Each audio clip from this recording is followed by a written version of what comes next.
Hey everyone, I hope your day is going well. Today I wanted to talk about a seminar talk that I heard, but specifically about the ideas around that talk that inspired me to kind of get into this field in the first place. Have you ever really been in an argument with someone where you're, going facts back and forth? This is why this is right, this is why that's right, but then it really boils down at the very end to being just, I don't know if this is the answer based on everything. It is simply what I believe in. And I've given you all the facts at this point that support that, but really this is just what I believe in.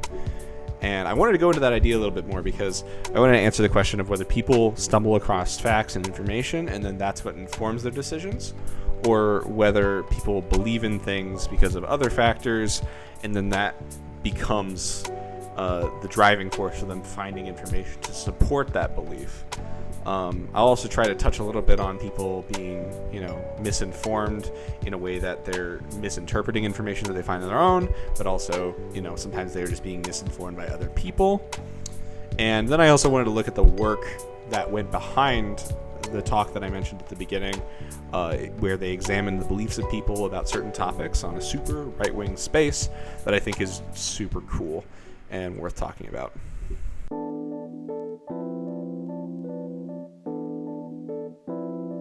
This question's a little hard to answer, as it is a lot like the whole which came first, the chicken or the egg argument. But do people read something and then form a belief based on that, or do people have a belief from some other kind of thing and then find evidence to support it?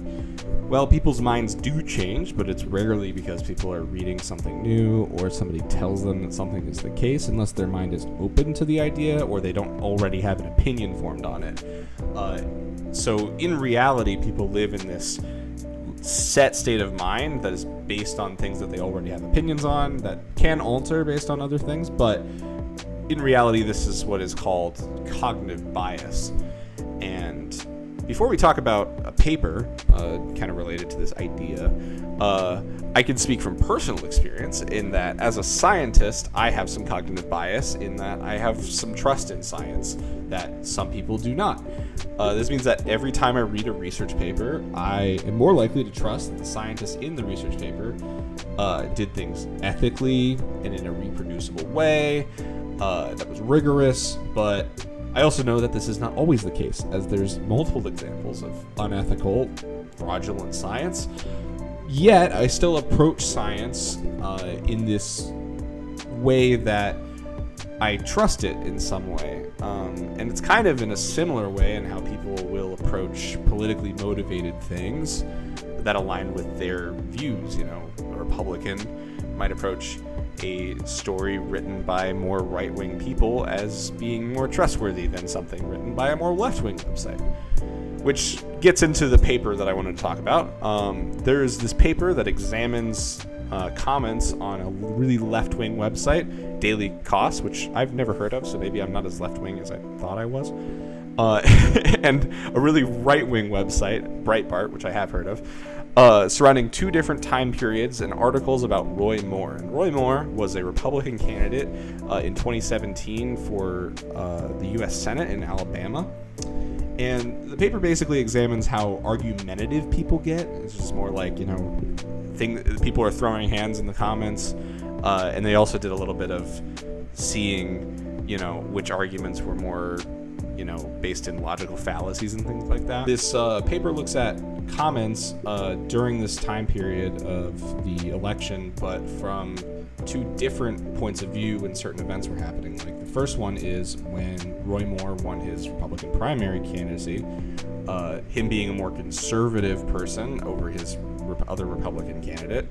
And then the second one was when some sexual assault allegations came out against Roy Moore, which eventually lost him his spot in politics. But the cool thing about it is there's this graph that looks at how argumentative comments were in those different times. And basically the gist is that during times where, Roy Moore, a more conservative person, won, the Democratic site had a lot more, the more liberal site had a more argumentative comments, more people throwing hands, throwing out logical fallacies, being upset about things, versus when the sexual assault allegations came out on Breitbart, the opposite was true, and people were a bit more upset about it because it was their candidate, and they liked him, and they didn't want to believe that he might have done these things. This really goes into the whole idea of cognitive bias, and that people have this like set state of ideas that and ideals that they live by that affects how they interact with things. And so, this might be politically motivated reasoning, like in this example where, when something isn't going your way, you get a bit more argumentative. He's my candidate, he couldn't have possibly committed sexual assault, things like that. But it could also just be, it could be motivated by other things. It could be more like, I like the Star Wars prequel movies, and they were very formative because I grew up with them. And now anytime somebody calls them bad, you argue with them forever and tell them exactly every single reason why the Star Wars prequels are good. And I'm definitely not speaking from experience here, but, it could be you have some kind of thing like that.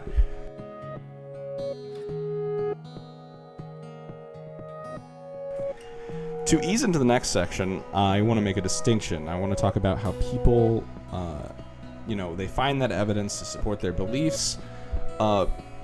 Sometimes it's a misinterpretation of the data or evidence that they found, and sometimes it's just, them physically altering the data to do that. Those are more disinformation actors, but a majority of the people you run into are going to be more finding a thing, not understanding it, misinterpreting it.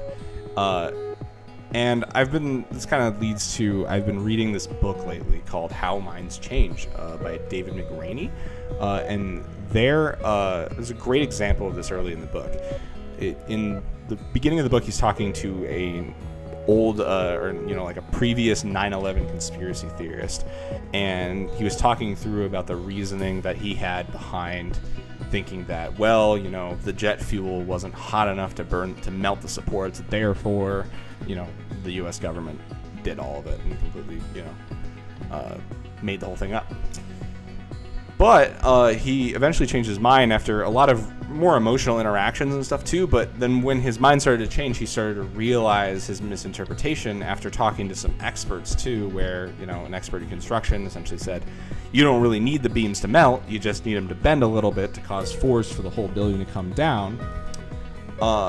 And as I read that, I thought, wow, that's a really easy misinterpretation to have if you're somebody who's A, already in the mythos of 9/11 conspiracy theories, and B, somebody who just doesn't understand, building physics, because not everybody's an expert, and that's okay. I don't know anything about construction. So I just want to say that when you kind of come across people and you realize that it's more of a misinterpretation and not like a direct, they're putting misinformation in your ears, don't call them stupid or dumb. That's like the easiest way to lose somebody when you're having a discussion. Like I said, not everybody is an expert, and that's okay. So you really need to, in this case, tackle it from the position of, the substance of what their argument is and the reasons behind what they believe, and not so much like the reasons the thing they believe in is wrong, if you understand what I mean. However, in this next session, I'm going to talk about people who are very stalwart in their beliefs, and they are crappy beliefs, but they're a great case study in understanding how people use beliefs and then just try to find evidence and things that support their life and how they believe that the world works and how it should work.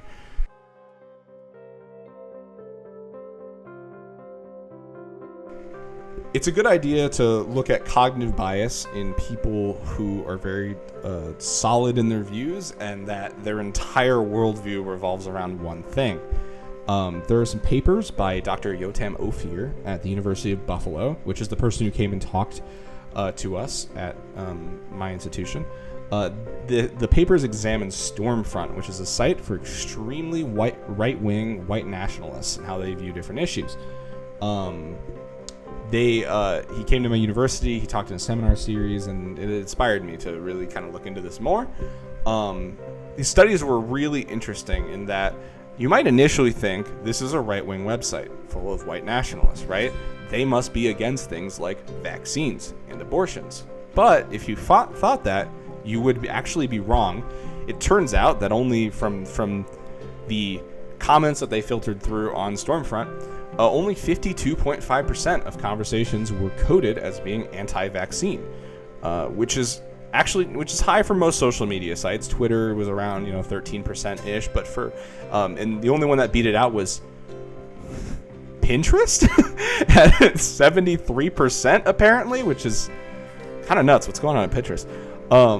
But regardless, so why would you think do white nationalists who are right-wing conservative support vaccines and abortions? And it goes back to that idea of that bias controls what you think and how you view the world. And before I say these things, these are ideas surrounding horrible people that I absolutely condemn this way of thinking. The pro-vaccine and pro-abortion posts were things like narcissism surrounding the fact that white people developed the vaccine, arguments that if the vaccine is good, then it will prevent white people from getting disease from diseases non-white people carry, which is awful. And in the abortion alley, they often were posts promoting that non-white people get abortions and being totally okay with it there while condemning white women from getting abortions. The main thing I want to point out from all this is that these statements are beliefs. They are awful ones, but my point is that these people didn't read a book and then think that this is the way that the world should work. They had some beliefs beforehand, either through, familial relations or just, personal experiences that pushed them this way, that they now sit there and try to find evidence to support their belief. And this is an extreme example, but it does get to the point that all of us do this in some way over even small things. And recognizing that is the difference between having a long-winded, completely useless argument with somebody and really tackling their beliefs that they have instead of just the pile of evidence that they agree with. Thank you for watching this video. I have linked the things I talked about in the description below if you want to take a look at them yourself. Unfortunately, I think there's a paywall behind the abortion one that Dr. Ophir wrote, but he goes over it in his talk, which I've also linked down there in more detail if you're interested, which is a great talk. I would recommend listening to it. It was really cool. So to end it off, what kinds of examples of cognitive bias do you have in your life? No matter how small. Put it down in the comments if you want to share. I'm also, like I said beforehand, but I'm also a Star Wars sequel movie apologist, and no one will convince me that those are bad movies. It would take a lot of cognitive bias readjusting for me to be like, actually, I hate those movies and they're bad. So, thanks for listening. I hope you have a good day.